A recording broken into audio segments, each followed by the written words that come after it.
Темата на денешната пресконференција состојби во рударскиот сектор и преработката на минералните суровини. И за таа цел на денешната пресконференција е господин Николајчо Николов, председател на Македонската асоциација на рударство. Веднаш ќе му дадам збор, господин Николајчо, повелете. Благодарам. Добар ден, почитувани представници на медиумите од Македонија. Како што беше најавено, за денешната пресконференција се определивме да кажеме неколку збора за тоа како стои и како работи рударскиот сектор во Македонија и при ова да спомнам дека во секторот за рударство, односно обоени метали и вадење на камен, тој сектор учествува со околу 10% од вкупното производство во Македонија. Активни се околу 173 фирми, додека пак неметалниот сектор, таму кај што се вадат неметали, учествува со околу 5% во вкупното производство, но таму работат над 330 фирми. Така да вкупно во рударскиот сектор денеска, вклучувајќи го ја и преработувачката на неметали, работат вкупно над 12.600 работника. Поединечно би кажал како стојат работите, бидејќи некако се одвоени секторот за вадење на обоени метали, кој е многу значаен во Македонија, иако имаме неколку рудника. Тој е значаен по тоа што целокупното производство од овој сектор оди на извоз и во минатата година за овој период за 7 месеци извозот изнесува негде околу 150 милиона евра, а увозот е околу 110 милиона евра.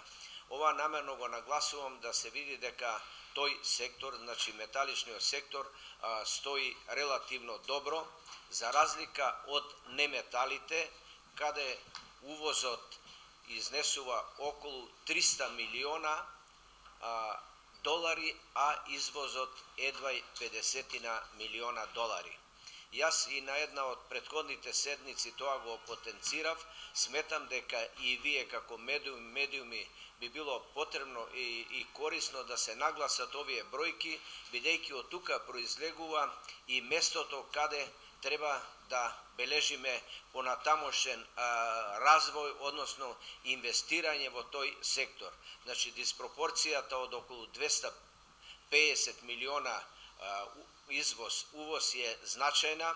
Ние треба да се подсетиме дека во нашата земја, во не така далечно минато, имавме и производство на стакло, и производство на керамика значително, и производство на поголеми количини огнеотпорни материјали, и производство на градежна тула, но сето тоа производство денеска е смалено и ова го потенцирам. Сметам дека треба да си дадеме задача државата, јас пак велам тоа го потенцирам повеќе пати, во развојната програма за наредниот период треба да се зацртат овие можности кои Македонија ги имала, реално и сега ги има, само е потребно да се усмерат инвестициите во тој дел. Општо, во секторот за минерални сировини, односно во металичниот сектор, имаме пад на производството споредено со 7 месеци од минатата година за некои 9%, а главна причина за тоа е неработењето на двата значајни рудника за олово и цинк, Злетово и Тораница. Бевме сведоци, вие бевте сведоци дека и годинашнава главна средба на рударите се одржа во Злетово и тамо беше одбележено рестартирањето на производството во Злетово. Тамо се вршат се уште подготвителни работи и се очекува набрзо и да почне реалното производство на олово и цинк. Слично се прави и во Тораница, но со нешто по-забавено темпо. би било многу значајно тогаш кога барем ќе се вратиме на производството од минатата година, бидејќи Зетово и Тораница стојат повеќе од една година. Исто така, во овој период бевме сведоци на поставувањето на камен темелник на локалитетот Казан Дол од фирмата Сардич од Украина. Тамо се веќе почнати градежните работи и очекуваме во излагањето при поставувањето на камен темелникот беше речено дека реално за една година треба да се очекува производство. Така да рударскиот сектор треба да заживува со пуштањето на Зетово и Тораница и со почетокот на изградбата на рудникот од фирмата Сардич во Казандол, како и други најави за изградба на рудници. Јас веројатно ќе повторам, но ако направиме една анализа, статистичка анализа, ќе видиме дека во последните 60 години има пуштено само мал број на рудници. Од тие практично над 40 години не е пуштен ниту еден рудник од за вадење на метали, што зборува колку е сложено и колку е тешко да се дојде до отварање на еден нов рудник.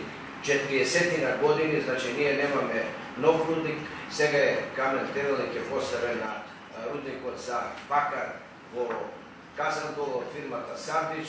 Најавени се и други проекти, меѓутоа сето тоа некако споро се одвива, се зборува за сложеноста врзана не само во градбата и финансирањето, туку и во изведбата на такви значајни капацитети. Очекуваме дека од наредната година интензитетот ќе биде поголем. Јас во оваа прилика би сакал да кажам дека концесиите, доделувањето на концесиите и понатаму оди нормално. Имаме заостанување во подпишувањето на потребните документи од надлежните министерства. Веројатно како причина е и нашата политичка состојба. Дај Боже дека се договорени изборите и дај Боже дека во наредната година и рударскиот сектор ќе живее и работи во едни подобри околности.